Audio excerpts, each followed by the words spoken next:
ada ritual mandi-mandi batu. Tahu nggak? Iya, oke. Akhirnya dengan pembuktian bapakku dikubur hidup-hidup. Karena kuburan masih ada, bahkan dibuat kayak saung gitu. Dikubur hidup-hidup? Dikubur hidup-hidup untuk membuktikan kalau saya bohong, ini saya mati di sini. Pokoknya Imam Mahdi ada di Indonesia, pokoknya gitu. Dari SMP. Karena ada istilah, ih bapaknya Dewi bisa terbang. Hah? Kayak gitu, karena emang pembahasannya ini Kak, apa sih namanya tuh, diracun gitu. Kalau dari sudut pandang manusia, bapakku baik banget ya. Bahkan ada orang mualaf dikasih, ya udah kurus kebun gitu, gak usah. Bapakku tuh kebun itu cuma dikit, tapi boleh siapa aja kerja di situ, makan di situ, terus punya anak ya udah. Kalau misalnya nggak ada duit ya udah boleh urus kebun gitu, yang penting jujur. Kalian bayangin ketika kalian lagi sakit, lalu kalian itu cuma disuruh merem, dan lo udah pindah ke alam lain.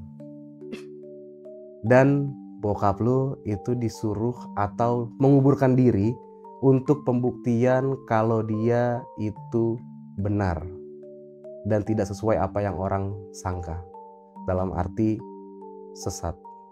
Terus lo juga tinggal di rumah tersebut yang mana ternyata tempat yang lo baru tempatin itu dulunya dipakai sebagai tempat maksiat, yang mana banyak orang-orang gak jelas yang tanpa lo tahu identitasnya datang ke rumah itu beramai-ramai untuk meminum alkohol dan sebagainya. Tentu di mana ada khamr atau alkohol pasti di situ ada perzinahan tentunya. Jadi bisa disimpulkan tempat yang kalian baru tempatin itu adalah tempat zina dulunya.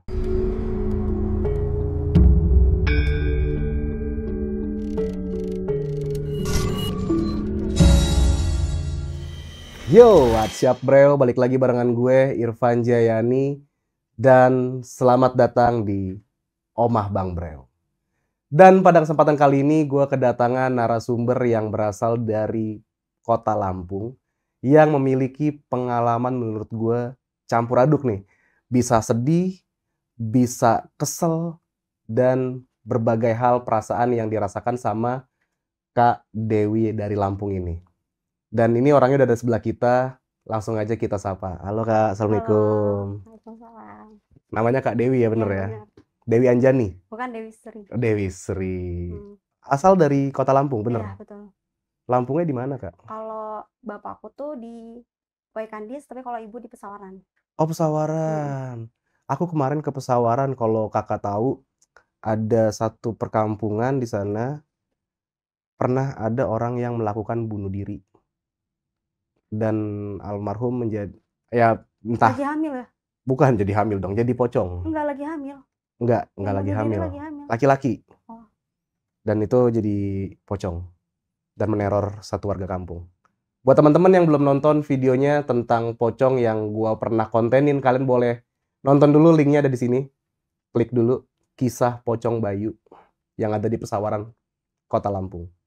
Dan seperti biasa ketika ada narasumber yang datang, kita sebagai tuan rumah, mari kita suguhkan minuman. Kak, silakan diminum Kak. Boleh?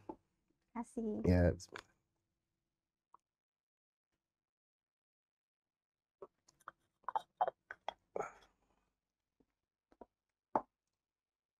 Oke, minum sudah selesai dan sekarang waktunya kita masuk ke obrolan inti. Yang mana Kak Dewi Sri ini benar-benar mengalami kisah nyata yang akan sedikit menggores hati kita sebagai seorang anak terhadap orang tua kita.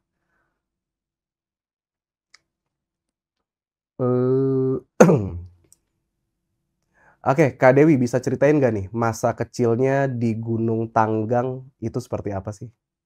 Jadi dulu tuh kan aku sebenarnya aslinya orang Palembang.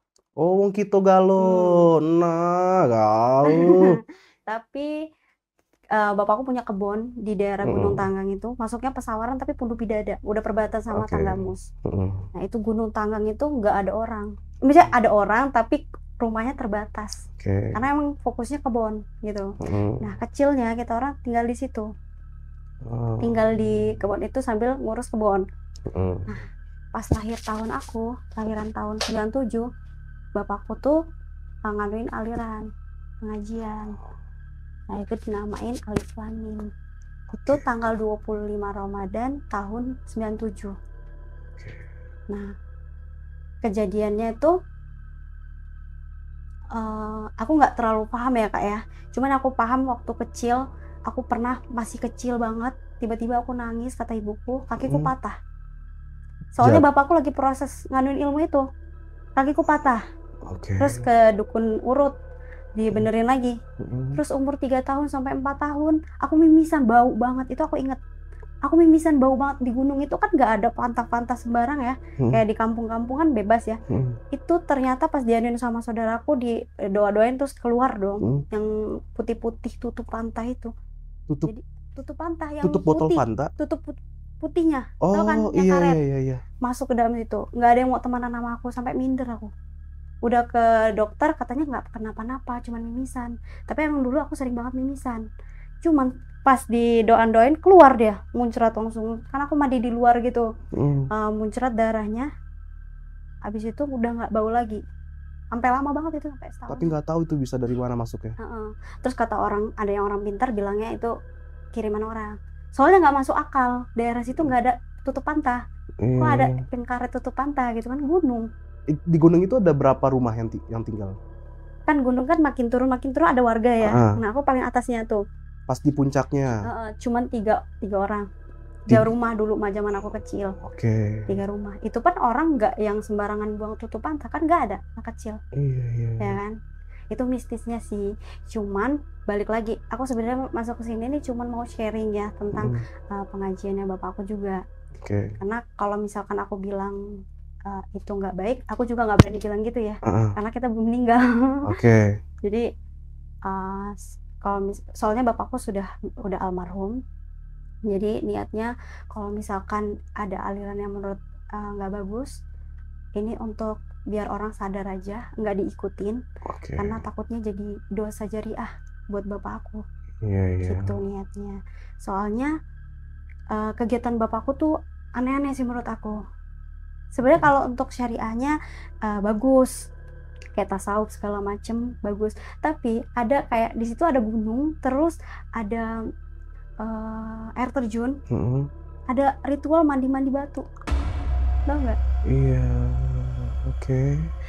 Jadi kayak orang mandi, nanti doa terus ceplok batu di kepala. Itu ritualnya. Soalnya pas itu lahir aku, di tahun lahir aku, terus apa ya, dibilangnya di gunung itu turunnya alif lam mim gitu. Turunnya alif lam mim itu. Nah terus habis itu orang-orang kan nganggep bapakku gila karena ya nggak masuk akal, karena kan orang udah belajar agama kan banyak ya alirannya, nggak masuk akal nih gitu. Akhirnya dengan pembuktian bapakku dikubur hidup-hidup, karena kuburan masih ada, bahkan dibuat kayak saung gitu. Dikubur hidup-hidup untuk membuktikan kalau saya bohong, ini saya mati di sini. Akhirnya pas dikubur hidup-hidup bapak saya nggak meninggal. Akhirnya aliran itu makin maju dong. Akhirnya orang percaya. Karena dikubur hidup-hidup selamat. Nah terus di situ yang nggak masuk akal lagi dari saya, ada istilah istri goib. Nah, Siti Sayuna namanya. Kan masuk akal aku ya. Karena konflik keluarga, menurut aku kalau sesuatu yang baik akan ada dampak yang baik. Tapi dari kecil ngerasanya hidup aku nggak baik Kak. Oke. Boleh ceritain nggak Kak nih? Menarik nih. Iya. Kalau soal, aku sekali lagi ngomong, kalau soal aliran ini menurut aku nggak yakin. Tapi aku nggak bisa bilang ini salah, karena kita belum meninggal ya Kak. Jadi keputusan terakhir cuma Allah yang tahu ya. Jadi buat teman-teman sekarang kita tugasnya simak cerita dari Kak Dewi ini. Kak Dewi nggak berani bilang ini aliran sesat atau benar atau salah. Kalian nanti simpulin, menurut kalian cerita Kak Dewi kesimpulannya seperti apa, nanti komen di kolom komentar.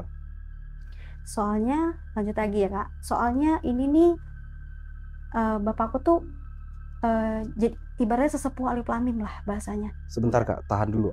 Alif lam mim itu bisa dijelasin nggak? Ini nama pengajian yang didirikan sama bapakku. Almarhum ya.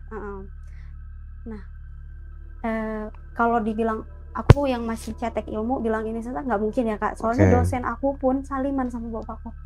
Dosen aku. Dosen kakak? Dosen. Iya nggak apa-apa. dosen itu saliman sama bapakku.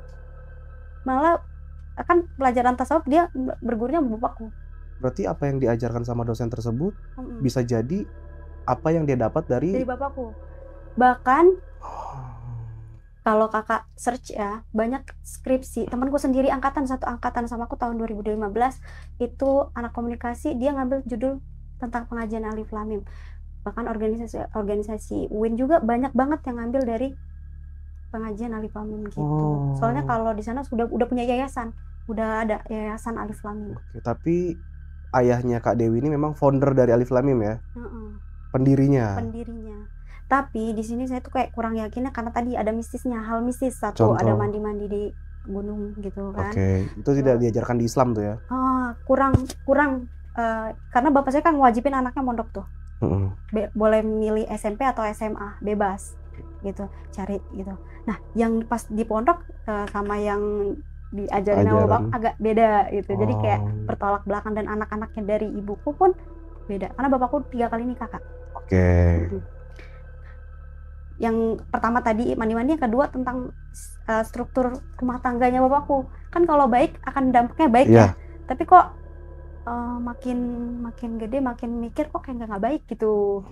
Soalnya ada istilah istri goib, Siti Sayunah, siapa itu kan? Jadi bingung aku, Kak. Tadi kan udah cerita yang soal mandi batu. Nah, ini aku penasaran sama yang mandi goib. Apa? Istri goib tuh, Kak. Itu gimana? Maksudnya apa yang diajarkan tentang istri goib itu?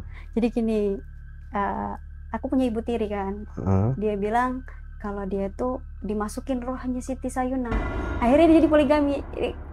Jadi kita nih sebagai anak, ibu saya di poligami mau marah nggak bisa kan? Iya. Karena dia alasannya Siti Sayunah tadi udah masuk dalam tubuhnya ibu tiri saya gitu.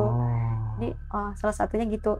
Sebenarnya gini, kalau saya nggak bilang poligami itu nggak baik. Menurut saya kalau poligami itu cara dispensasi Allah untuk orang yang nggak bisa nahan syahwatnya. Tapi bukan mengatasnamakan wajib loh poligami, nggak gitu. Saya nggak setuju ya kan. Tapi bukan juga ngomong poligami itu nggak baik, ya. Karena dibolehin dalam agama Islam. Sebenarnya poligami itu boleh asal ke manusia. Masalahnya kan ini poligaminya ke bukan. Itu si ibu tiri aku tuh nganggap ini tuh ruh itu masuk ke dalam tubuh dia, tetap manusia yang dinikahin, bukan goib. Tetap manusia. Tapi dia menganggap rohnya Siti Sayunah gitu loh, ngerti nggak? Gitu. Oke. Aku kurang paham tuh yang soal itu. Cuma kalau untuk debat sama orang yang lebih tua dari kita kan, kita apa sih ilmunya masih kecil. Berarti gitu. Maaf Kak, kakak ini anak dari istri pertama. Ayahnya kakak nikah lagi dengan alasan ini nikah goib tadi tuh.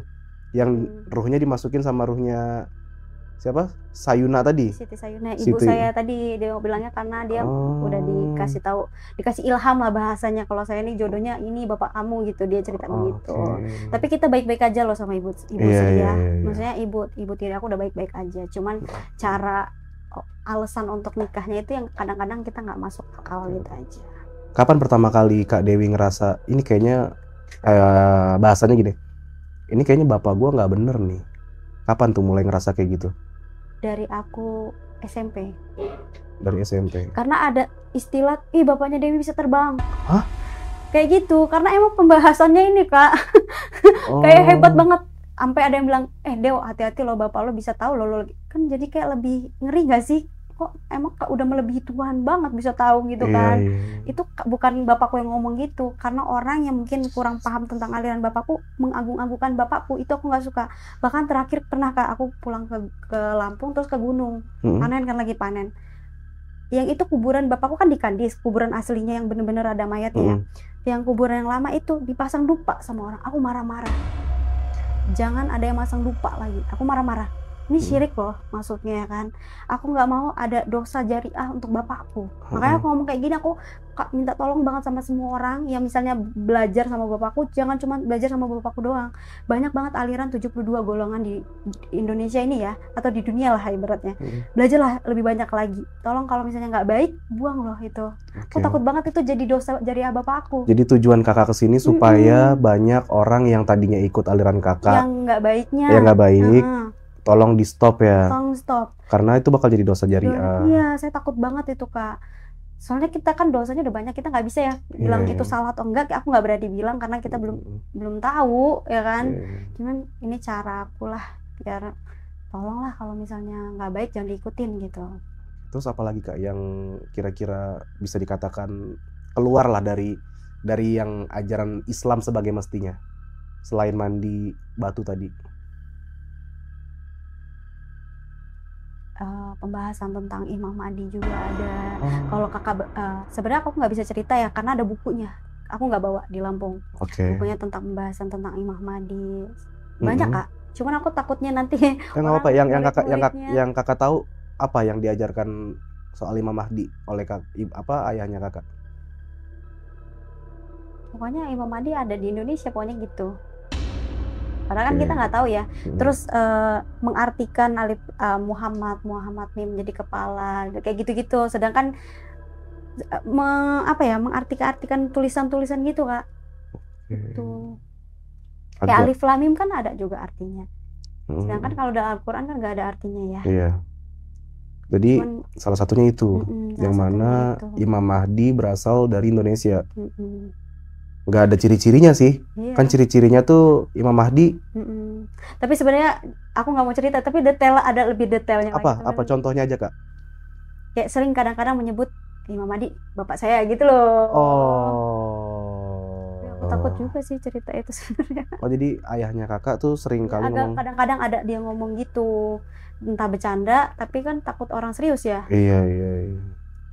Soalnya tasawuf gitu Kak. Itu ngomongnya tuh pas lagi di depan murid-murid atau sama kakak doang pas lagi bercanda? Ngomong bapaknya Imam Mahdi. Kalau depan murid aku tuh jujur kalau ada pengajian bapakku tuh aku nggak pernah mau ikut. Bahkan dulu pernah aku disuruh ngajar TPA doang. Ya udah aku ikut TPA. Dicantumin nih Kak jadi guru ini. Tapi pas kalau untuk ayo kegiatan sampai sekarang ini aktif banget ini ya. Kayak 1 tahun meninggalnya bapak aku, 2 tahun, 3 tahun, 4 tahun. Itu kan meninggalnya tahun 2019 maaf. Itu sampai sekarang masih loh setiap tahun orang-orang ngaji gitu. Nah ini lagi dulu bapakku waktu aku kecil orang sering datang Kak minta berobat. Minta berobat. Ada, aku ingat banget ada anak kecil yang dia tuh udah lumpuh loh, kayak agak idiot ya, suka mimisan suka encesan gitu-gitu, nggak bisa jalan, berobat rajin sama bapakku, tapi kayak suruh nyiapin kelapa, teh dicampur kopi gitu-gitu. Akhirnya nanti sembuh dia. Tapi sembuh? Bisa buka mata batin gitu-gitu Kak. Makanya aku nggak aku juga dulu waktu kecil pernah mau nggak dibuka mata batin gitu. Sering. Ada juga doa kayak doa mandirah, mandiro, mandi badan serta nyawa. Ada, jadi kayak doa-doanya itu kayak campur-campur bahasa Palembang gitu. Itu kan agak menyimpang. Iya, agak menyimpang kan. Doa-doa yang kayak gitu sebenarnya banyak. Mbak Dewi sendiri pernah ini nggak sih? Pernah sakit terus disuruh merem, tahu-tahu langsung masuk ke alam lain, pernah nggak? Oh enggak, dulu ibu sendiri aku mau lahiran, adikku yang paling kecil. Tiba-tiba suruh menjem. Aku ngerasa kayak menjem nih bahasa Palembang merem artinya ya. Merem. Terus kayak tiba-tiba kok cepet banget kayak terbang melayang gitu Kak. Tapi itu entah karena aku masih kecil atau tapi aku ngerasain posisinya menjem kayak tiba-tiba di depan klinik bidan itu. Kayak nggak masuk akal ya? Nggak masuk akal waktu kecil. Terus waktu bapakku, aku pindah ke waktu sekolah SD ke Bandar Lampung. Di Wekandis itu belilah rumah tua jelek banget, pokoknya rumah itu di tengah-tengah kolam ikan. Rumahnya tempatnya kayak dulu tuh kayak tempat maksiat, orang-orang di situ kayak orang minum. Akhirnya bapakku benerin rumah itu kan. Bapakku benerin. Nah abis itu tapi anehnya setiap bapakku ada di situ setan-setan ganggu Kak. Ini nggak bohong ya, kayak kita lagi nonton TV tiba-tiba ada suara orang manggil Dewi. Iya sumpah, aku masih SD kelas 1. Ntar kalau aku nggak dengerin, tiba-tiba aku pura-pura denger, ada yang lari di atas genteng. Pokoknya aku tidur sama ibu tiri aku terus dulu. Pokoknya kalau bapakku pergi, semua suara-suara kedengeran. Teror ya? Ada teror. Soalnya pas kita masuk ada foto-foto orang kakinya di sininya ada pisau darah. Ini nggak tahu entah diedit tak apa ya. Tapi waktu kecil ada pisau nancap sini kayak orang jaga apa sih kebal-kebal itu loh Kak. Oh iya. Itu Dan itu serem banget. Ada fotonya. Ada dulu waktu ini. Terus kayak banyak botol-botol minum gitu kan, beli rumah kosong murah, harga murah dulu kan, ada kolam lebar banget lagi rumahnya, siapa yang nggak mau kan. Iya. Jadi rumah itu kalau ayahnya Kak Dewi lagi nggak di rumah, ada teror-teror yang nggak jelas lah ya. Nggak jelas. Akhirnya dirobohin, pindah kan ditimbun kolam agak ke depan. Yang sampingnya dijadiin tempat ngaji sekarang. Jadi tempat yayasan gitu. Tapi itu bukan mimpi ya, itu nyata tuh ya. Nyata banget. Kayak suara apa? Iya, tapi karena terlalu dari kecil bahasannya kayak gitu, kayak kuno gitu ya Kak. Jadi aku kena anxiety jadinya, jadi takut segala macam. Karena dari kecil tadi ya. Terlalu kok apa-apa. Orang nama keluarga aja aneh-aneh. Contoh? Bapakku kan nikah 3 kali, anaknya semuanya totalnya 8. Oke. Dari nama anak pertama Wikanalita Siti Hodijah, yang kedua Dewi Sri aku, yang ketiga Dewi Tri Damarulan, yang keempat Muhammad Akbar Sidik, yang kelimanya Serunting Jaya Kusuma, yang kedua Muhammad Pidaran, Dewi Mayangsari, Ratu Ayu Junjung Biru. Kan aneh-aneh kan namanya? Sebenarnya bagus sih kalau, tapi nggak tahu ya yang dimaksud Kak Dewi ini aneh. Mungkin dari nama-nama tersebut mungkin dari ada referensi sosok-sosok lain gitu ya. Tapi menurut aku lebih ke kerajaan, mitos-mitos gitu loh Kak. Iya, makanya aku bilang tadi sebenarnya namanya bagus, gak ada yang salah sama namanya, tapi mungkin ketika diartikan atau nama tersebut referensinya dari mana nih, itulah mungkin yang bikin Kak Dewi akhirnya berpikir aneh ya. Karena kan tadi referensinya mungkin ke kerajaan-kerajaan tadi gitu. Nah, menurut Kak Dewi sendiri, ini bentuk dari kutukan ajaran ayahnya Kak Dewi atau unsur goib lain? Hal-hal yang terjadi selama inilah. Menurut aku sih bukan soal kutukan ya ini. Kadang-kadang kalau soal gaib aku percaya sih Kak. Ada juga orang jahat ya, kayak misalkan guna-gunain keluarga atau soalnya pernah juga nih di rumah kayak dilemparin batu gitu kan. Itu kan kata orang kiriman orang ya. Kalau kita percaya kan emang kalau dalam ini kan kita harus ruqyah rumah juga harus kan. Ya, namanya bapakku bergelut jadi dunia goib, akhirnya dampaknya goib juga lingkungannya ya kan. Nah, ayah Kak Dewi sendiri dipanggil sama muridnya atau warga sekitar nih Ustadz, Kiai, atau apa? Sesepuh, Kiai dia. Dipanggilnya Kiai? Sepuh tapi manggilnya sepuh. Sepuh. Dia termasuk tokoh lah ya di daerah tersebut ya. Boleh tahu nggak Kak nama ayahnya? Kiai Ramsi Nur Saat. Siapa? Kiai Haji Ramsi Nur Saat. Ini balik lagi ke tujuan Kak Dewi kesini ya Kak, supaya yang menyimpang dari ajarannya ayahnya Kak Dewi, orang-orang tersebut bisa stop lah ya. Itu harapannya kan Kak ya? Soalnya ada nih kayak di daerah Teluk itu ada kayak kan namanya ajaran bapakku tuh udah banyak tuh murid-muridnya kan ya. Daerah Teluk ada dia buat kayak pengajian ya sama atas nama Alif Lam Mim nih. Ya kan? Kayak campur cewek cowok itu lebih kayak misalnya syariat kurang, lebih tekenin kayak yang tasawufnya. Harusnya kan kalau misalnya mau tentang Islam ya udah sholatnya, hafalannya atau apa gitu kan. Ini menurut aku sih kurang, kayak entah dia mandi di air 7 rupa awal segala macam lah itu ya. Ada ritualnya. Ada ritual kayak gitunya kurang, kayak terlalu jiara itu aku kurang setuju. Yang minta tolong lah sama murid-muridnya, janganlah ikut-ikutin kayak gitunya lah. Stop lah. Kalau untuk kayak bapakku ngomongin tentang sholatnya, hafalannya atau apa itu bolehlah diperpanjang, nggak apa-apa. Tapi kalau ada yang ritual terus yang di luar dari rukun Islam dan rukun iman itu tolong jangan diikutin ya. Ya, soalnya gini Kak, bapakku tuh kalau dari sudut pandang manusia baik banget. Bapakku di Palembang sebelum meninggal buat kolam gede banget, dia isi ikan.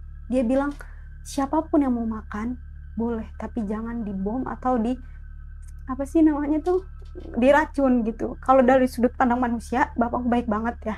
Bahkan ada orang mualaf dikasih ya udah kurus kebun gitu, gak usah. Bapakku tuh kebun itu cuma dikit, tapi boleh siapa aja kerja di situ, makan di situ, terus punya anak ya udah. Kalau misalnya nggak ada duit ya udah boleh urus kebun gitu, yang penting jujur. Kalau sudut pandang manusia bapakku baik. Bahkan waktu aku wisuda ini nggak masuk akal ya, aku lagi sedih banget, aku butuh banget bapakku baru meninggal. Tiba-tiba ada murid bapakku nyari, nelpon saudaraku, ada anaknya sepuh namanya Dewi Sri mau wisuda, dia ada masalah, katanya orang itu dia dimimpiin bapakku minta tolong, anak saya lagi kesusahan, gak ada dana. Ini aku bilang, aku Ustadz nggak mungkin ya kak, maksudnya Allah sepeduli ini bapakku udah meninggal kok masih mikirin aku gitu. Terus ini adik tiriku tuh mau masuk SMA Aman, itu kan biayanya lumayan ya, butuh seragam dan biaya segala macam. Tiba-tiba ada orang yang tukang buat baju itu datang, ngasih duit buat ibu aku, ini buat biaya baju. Kok bisa?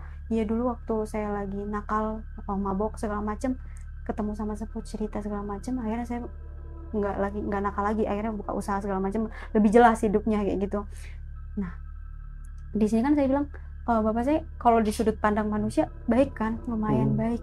Bahkan kalau di Gunung Tangan dulu tuh jalannya jelek banget kak, Gunung Tangan itu orang naik motor susah banget, kadang-kadang dorong. Itu karena bapak saya sering ke sana, bawa orang-orang dari kota ke sana, ngebangunin jalan-jalannya, ngebenerin jalan di situ, sering kayak gitu. Bahkan dulu sering banget buat video tentang Gunung Tangan, mandi-mandi gitu. Cuman di sini sekali lagi saya sebagai anak pengennya yang nggak baiknya tolong nggak usah diikutin gitu. Supaya tidak jadi dosa jariah tadi. Okay, itu poinnya. Tapi ya, itulah seorang ayah tentu. Jujur Kak Dewi cerita nih, saya juga kena karena bapak saya juga udah meninggal. Dan saya pun tahu ketika bapak saya peduli pun ketika sudah meninggal. Yang tadi Kak Dewi bilang, tiba-tiba ada orang datang ngasih uang, ternyata dia tuh sepeduli itu sama anak. Jadi ketika orang tua masih ada, apa yang kita lihat belum tentu yang kita lihat, oh dia kayaknya nggak peduli sama kita.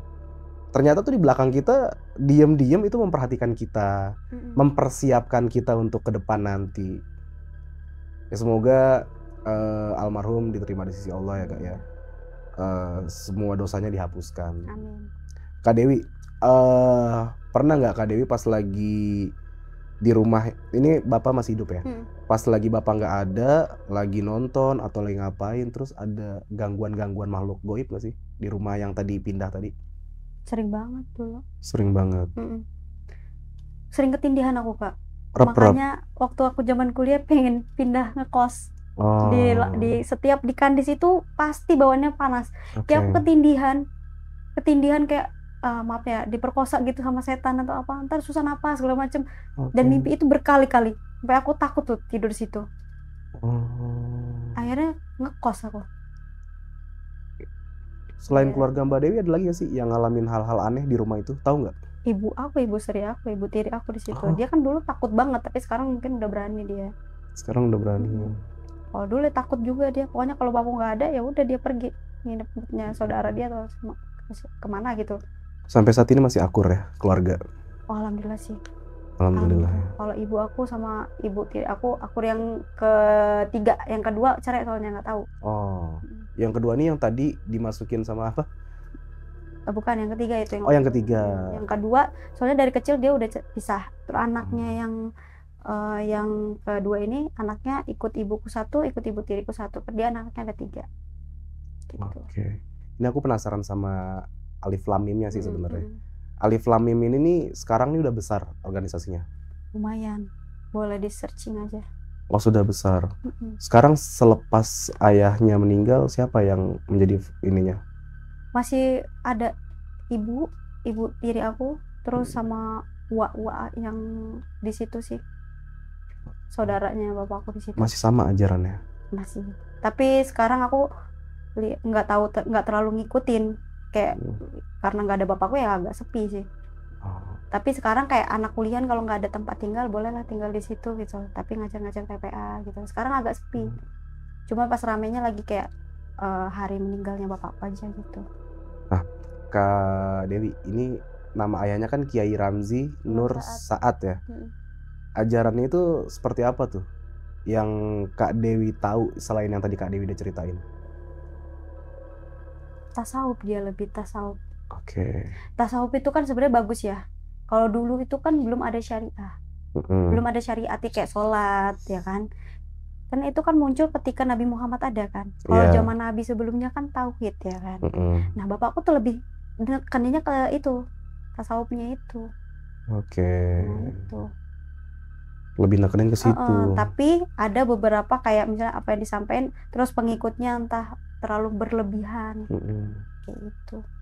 Padahal Nabi Muhammad sendiri diturun ke menjadi nabi terakhir kan. Nah. Yang mana memang umat terakhirnya ya seperti yang diajarkan Nabi Muhammad. Nabi Muhammad aja ketika dipuji-puji langsung lemparin batu, nggak boleh kan dia muji-muji. Maksud aku jangan berlebihan memuji bapakku gitu loh. Bahkan waktu bapakku meninggal aja tuh ada suatu hal yang bikin aku nggak masuk akal di aku. Sebenarnya kan kalau anak perempuan nggak boleh mandiin anak bapaknya ya. Perempuan nggak boleh kan, bapaknya meninggal anak perempuan ikut kan. Tapi ibu aku nyuruh aku mandiin. Bahkan ada ibu aku nyuruh aku minum air kaki bapakku. Itu aku sampai sekarang tuh agak keselnya itu, karena sepengetahuan aku itu nggak kayak sampai kayak gitulah. Ngerti nggak? Hal kayak gitu, ada yang kayak gitu. Dan itu diminum. Tapi aku nggak banyak aku minum, karena ada kata-kata ibuku bilangin, udah kamu minum aja. Ibaratnya hitung-hitung kamu banyak dosa sama bapak kamu, kan ke distract juga sih kak, kita lagi sedih ya kan. Udahlah dosaku banyak. Akhirnya diminum ya. Iya, padahal nggak sesuai dengan apa yang. Tapi menurut Kak Dewi, dari semua kejadian ini mana yang paling nggak masuk akal? Yang nggak masuk akal? Iya. Atau banyak? Banyak sih kak, karena dari kecil terlalu pusing sama hal-hal yang kayak gitu. Aku kan bilang kalau memang baik, akannya dampaknya seluruhnya baik ya kak. Tapi kalau memang bapakku baik misalnya, bapakku baik soal sudut pandang manusia, tapi kalau untuk alirannya menurut aku kurang. Soalnya kita ke semuanya tuh kayak nggak jadi baik gitu loh. Iya sih. Kan hubungan bapakku ke anak-anak kurang, hubungan bapakku ke istrinya kurang, ya kan. Akhirnya bapakku sakit, ya kan. Tapi kalau untuk sholat sendiri gimana? Maksudnya mewajibkan nggak ayahmu kayak sholat? Kalau nggak disolat di zaman dulu kan seumuran saya waktu kecil juga, ibu saya kalau nggak sholat saya disebat tuh pakai rotan. Nah itu ada nggak ayahmu kayak kamu harus sholat, atau malah lebih biasa aja kalau nggak sholat? Jujur ya, kalau soal ibadah itu ibuku yang ngental. Karena bapakku jarang di rumah. Kalau soal sholat kayak puasa, ya dia nyuruh puasa. Tapi kalau yang lebih nekenin ke ibuku. Ke ibu ya. Kalau soal itu anaknya dipondokin kak. Anaknya dipondokin, nggak harus ngikutin dia. Itulah makanya tadi Kak Dewi berpikir hasil ajaran di pondok sama ajaran Alif Lam Mim tadi itu berbeda. Soalnya aku pernah bawa bukunya ke pondok. Aku bilang sama ustadku, Ustadz aku bisa tolong, menurut Ustadz gimana nih? Kata ustadku, Dewi ini agak masalah ini bapak kamu, katanya. Kamu tolong nasihatin. Tapi salahnya ustadz aku jadi bahan ketahuan, sakit hati, karena mau gimana pun ini bapakku. Iya benar. Ya kan? Aku pengen ustadz ini nyampein yang benar, terus ngarahin aku yang benar. Iya, ini malah jadi olok-olok. Bukan jadi bahan ketawa-tawa. Ini ustadz ini dia ilmunya udah bagus ya, tapi kok cara dia menyampaikan ini anak loh, posisinya anaknya, nggak bisa kayak gitu juga. Soalnya Nabi Muhammad aja sama pamannya kan beda pemahaman kan. Beda pemahaman, beda pandangan itu sepertinya biasa. Iya. Dalam berpolitik, tapi ketika pandangan berbeda ketika agama itu nggak bisa tuh, harus ada yang diluruskan. Iya. Apalagi soal agama. Betul. Tadi ustadz aku kan, aku minta tolong segala macem, malah bukan yang ngarahin, malah jadi bahan olokan. Mau kayak mana juga kan bapakku kan. Iya betul. Ya namanya suatu ajaran, ketika kita mengajarkan ajaran itu salah dan itu bakal berulang-ulang dilakukan, yang melakukannya dapat dosa dan yang ngajarinnya itu dapat dosa jariah walaupun kita udah meninggal. Kan ada amal jariah tuh, kayak kita bangun masjid itu kan dapat amal jariah tuh, selama orang sholat di situ kita dapat pahalanya walaupun di akhirat. Cuman ketika kita mengajarkan sesuatu hal yang akhirnya menyesatkan juga. Iya, orang yang kita ajarkan itu ternyata dapat dosa atau dapat mudorot lah akhirnya, ya kita juga bakal dapat dosa jariah dan itu berlangsung terus selama orang itu melakukan kesalahan. Kayak gitu sih. Jadi yang paling bikin Kak Dewi sedih banget tuh apa sih soal ayah? Ya itu tadi, murid-muridnya ikut. Ada satu orang, dia dulu pernah ngajakin, saya ini pernah diamanahin nikah sama kamu gitu kan. Sama Kak Dewi. Oke. Bapak kamu pernah nitipin sama saya. Saya pernah masa iya sih dijodoh-jodohin gitu kan. Akhirnya lagi galau nih, mimpi sama bapakku, aku marah-marah sama bapakku, masa ya, aku manggil bapakku kan Uba ya, masa Uba nikahin aku kayak gitu sama orang ini. Dalam mimpi bilang, enggak, Uba nggak pernah nikahin kamu, ya nggak pernah jodoh-jodohin, terserah kamu gitu, dalam mimpi itu kan. Terus nggak lama dari itu si cowok itu mungkin dia obses banget ya pengen nerusin pengajian bapakku, dia nguburin badan dia juga ikut-ikut bapakku, tapi cuman kepalanya doang. Nggak berani aku marah-marah sama murid-muridnya bapakku, nggak usah ngikut-ngikutin aliran bapakku ya, yang ngubur-nguburin itu nggak usah susah hebat, tapi cuma setengah kepala, kalau mau ikutin kalian kuburin kepalanya juga, takut nggak bisa keluar lagi kan. iya kan, ngeri banget. Aku sebenarnya orangnya baik ya Kak, dia kerja di Jakarta ini, tapi kalau aku nikah sama dia, aku yakin banget nih malah makin jadi nih aliran bapakku ya, karena nikahnya sama aku kan. Makanya aku nggak mau. Itu aja udah masuk akal nggak sih Kak? Kalau main ke rumah dia aja foto bapakku gede banget dipajang sama. Bukan foto presiden? Bukan foto bapakku, obses banget sama bapakku. Sampai ikut-ikut kubur juga. Bentar nih, ini masih agak bingung, masih penasaran juga ketika ayahnya Kak Dewi dikubur. Itu dia mau ngebuktiin itu atas tuduhan orang atau emang dia mau ngubur diri ngebuktiin nih, ini gue kubur diri gue punya ilmu. Jadi kan dia kan cerita ke orang, misalnya saya udah dapat ngajak kayak Nabi Muhammad gitu loh ibaratnya, contohnya ya, oh ayo ini aku punya aliran ini gitu ibaratnya ya, contohnya. Terus orang-orang nganggep wah orang gila ini gitu kan. Saya tuh nggak gila, kalau emang ini kumpulin semua orang satu kampung ini, kumpulin, saya buktiin kalau saya saya nggak bohong, dikubur lah. Ada foto-fotonya, aku masih kecil banget, ada juga foto-fotonya. Sekarang ada nggak fotonya Kak? Di Lampung ada. Kalau Kakak main ke Yayasan Alif Lamim, kapan-kapan boleh lah kita ke Alif Lamim mau lihat foto. Boleh. Tapi minta foto dari sana boleh nggak dikirimin? Mau lihat? Susah ya? Oke. Terus? Ada tuh dikuburin hidup-hidup itu. Itu bener-bener ritual, kayak dimandiin, kayak dikafanin, kuburin. Oh, mbak ibuku pingsan-pingsan, ngapain pembuktian kayak gitu ya? Pingsan-pingsan, abis itu aku kurang paham, abis itu ya udah pas dikeluar bapakku hidup lagi. Itu makanya tadi dasarnya orang-orang percaya. Jam gitu kayaknya, tuh nggak salah. Itu tadi dasarnya ya. Dasarnya itu akhirnya orang lain percaya dan meyakini bahwa ayahnya Kak Dewi ini punya kelebihan, mungkin mukjizat bahkan.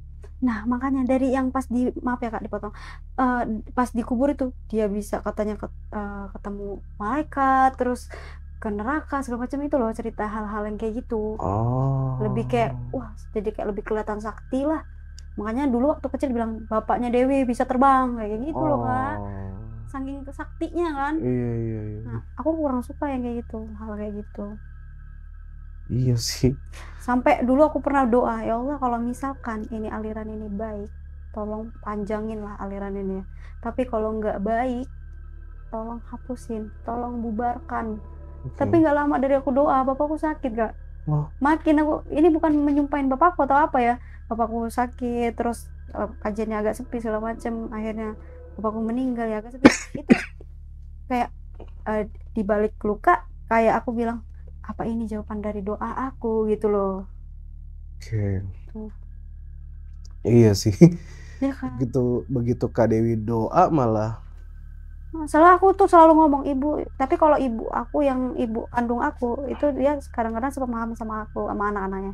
Kalau ibu tiri aku dia jadi ini banget, pokoknya dia jadi ibu sesepuhnya lah, penerusnya bapakku banget kalau ibu tiri aku. Kak Dewi, bisa nggak Kak Dewi gambarkan ciri-ciri ayahnya Kak Dewi ketika semasa hidup ya? Entah pakai sorban, terus sarungan atau apa, bisa nggak Kak? Yang lebih sering dia pakai? Kalau bapakku kayak orang pada umumnya aja, kalau lagi nyantai ya pakai baju kaos, celana panjang. Kalau dia datang ke murid-muridnya? Kalau pakai baju lah biasa aja, baju koko kayak gitu, biasa aja, modern, maksudnya kayak beda umumnya lah. Nggak beda-beda amat ya sama yang lainnya. Kayak gitu doang. Cuma yang lebih ciri khas banget bapakku kumisnya tebal. Tipis ini. Iya, kumisnya tebal bapakku. Itu ciri khasnya banget sih. Berarti sekarang masih banyak nih murid-muridnya yang mengikuti aliran apa tadi namanya? Alif Lam Mim. Alif Lam. Masih banyak. Masih banyak. Tahu nggak ada kisaran berapa orang? Ratusan ada sih. Ratusan ada. Itu tersebar di Lampung atau seluruh Indonesia? Tersebar di Lampung. Di Jakarta juga ada kok. Di Jakarta ada? Ada. Oh. Bapak kok kebetulan meninggalnya di Jakarta juga dirawat di rumah sakit. Kira-kira Kak Dewi cerita ke sini nanti ada nggak konsekuensinya? Pasti. Tapi tadi tujuan aku bukan bapakku bilang sesat ya. Aku nggak bisa ngomong kayak gitu. Aku pengen kalau nggak baik tolong, kan sekarang kan canggih ya. Kalau untuk mau belajar tentang agama kan bisa lewat HP. Kan golongan juga banyak banget, 72 golongan. Jadi belajar dari semua aliran, bahkan jangan cuma agama Islam doang belajar. Agama Kristen, Yahudi, Nasrani, semuanya belajar. Khususnya yang terdaftar lah ya di Indonesia ya. Biar kita bisa paham, kita bisa memilih agama mana yang terbaik buat kita. Biar kita tuh agama kita tuh bukan karena keturunan atau kata siapa dari diri sendiri gitu. Ya, di Islam sendiri nanti akan ada 72 golongan kalau nggak salah ya. Iya, pilih cuma dan satu. Yang kepilih cuma satu golongan yang akan masuk surga. Ya 72 nih, nggak tahu nih 73 atau 72 kan. Tapi kita nggak tahu, ya udah kita berbuat baik aja, pilih aja semua, masukin aja satu. Kalau aku segitu, lu sampai aku belajar Khalifatul Muslim segala macem loh Kak, gila itu ilmu itu belajar. Tapi ayahnya Kak Dewi sendiri ada nggak sih kayak doa-doa khusus atau zikir atau sholawatan yang mana Kak Dewi baru tahu oh di Islam umumnya tuh nggak ada doa-doa tersebut? Nah, kan dulu tuh ya kayak orang nyalek atau apa sering datang ke rumah bapakku. Oh, banyak caleg yang datang. Amalan gitu ya. Minta amalan-amalan gitu Kak. Yang salah satunya yang mandirah, mandiroh, mandi badan serta nyawa. Allah menyucikan, Nur Muhammad membersihkan gitu kan. Itu kayak kalau kita mau mandi wajib atau aku tuh diajarin dulu doa-doa kayak gitu. Dulu. Menurut aku pas aku tanya ini doa nggak ada masuk ke dalam ini amalan-amalan gitu loh Kak.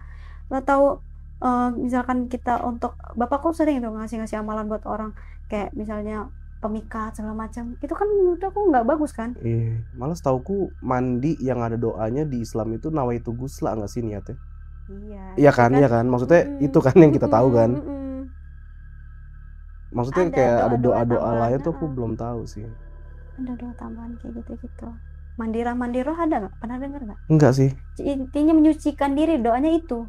Amalan orang-orang murid bapakku banyak. Iya. Ini mungkin akunya yang nggak belajar mungkin ya. Aku juga begitu sih. Mungkin akunya yang nggak belajar, jadi aku taunya di Islam itu kalau mandi ya doa masuk kamar mandi, lalu kalau mau membersihkan hadas ya itu. Sebenarnya ada juga aliran bilang baca Bismillah aja karena niat udah dalam hati, ya kan.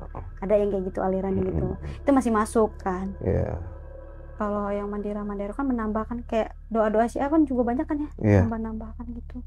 Itu terlalu berat nih Syiah, nggak usah. Nggak apa, berarti banyak kayak ada doa-doa yang memang di Islam sendiri tuh nggak ada tadi ya, kayak zikir apa. Aku kalau untuk amalan nggak pernah ngikutin, sebenarnya banyak banget tuh doa-doa amalan yang pernah ibuku bilang, ada amalan, aku nggak pernah ikutin. Tuh. Tapi Kak Dewi sendiri ngelihat nggak waktu bapaknya dikubur? Waktu kecil ngelihat. Apa yang Kak Dewi rasain? Takut atau malah bangga? Nangis aja waktu kecil. Aku umuran berapa sih Kak? 3 tahun 4 tahun sih nggak ingat aku. Saya kayak bapakku kubur ye gitu-gitu doang. Orang Dewi, kamu mau punya ibu tiri namanya sama kamu Sri. Ye, aku punya ibu tiri. Ya udah, anak kecil. Aku malah masih kecil. Iya, semua hal yang bapakku cerita, aku cerita gitu, tawa-tawa. Tapi Kak Dewi setelah ayahnya meninggal ada nggak kira-kira ternyata Kak Dewi baru tahu ada rahasia, misalkan ayahnya nyimpan sesuatu atau menyimpan apalah gitu, ada nggak? Enggak ya? Enggak, cuman dulu waktu sebelum bapakku meninggal, bapakku sering bilang di daerah Palembang itu ada emas kekubur gitu dah. Itu tuh yang lagi dicari sama murid-muridnya dulu. Pernah ayahnya sempat bilang kayak gitu. Boleh tahu lokasinya nggak? Daerah ini Batu Raja sananya lagi tuh. Oh, masih jauh berarti dari Palembang. Batu Raja. Boleh lah nanti saya siapin waktu ke Batu Raja. Ini kalau tembus 10.000 komen nggak ada. Tapi boleh lah 10.000 komen kita ke Batu Raja, lihat kita cari atau bahkan kita main ke Padepokannya nanti. Tapi kalau aku nggak tahu ya di Batu Raja kan bapakku yang ini. Nanti bolehlah kita main ke mana? Pesawaran. Ke Pesawaran. Ke gunungnya bekas makam bapakku ada juga di sana. Nih Kak Dewi, kalau boleh jujur ya, apa yang menurut Kak Dewi ajarannya ayahnya Kak Dewi ini paling menyimpang? Yang paling menyimpang menurut Kak Dewi? Yang paling menyimpang? Ya, paling menyimpang dan menurut Kak Dewi ini nggak bisa nih dibiarin. Pertama, kayak terlalu menekankan syariat tuh nggak terlalu penting, bukan nggak penting ya, maksudnya penting, tapi kayak aku ngelihat dari keseharian kayak ibarat sholat itu bisa gimana ya, aku susah takut salah. Bisa ada istilah gini, badannya di mana, ruhnya bisa sholat di mana aja gitu, ngerti nggak sih? Ada tuh, ada istilah kayak gitu, tapi aku takut ngomongnya. Penjelasannya gimana tuh sholat? Misalnya nih, kakak lagi duduk, ibu, ini aku dari penjelasan ibu aku ya, ibu tiri aku, Bu, aku nanya, Bu, kenapa sih Uba ini nggak Jumatan atau apa gitu?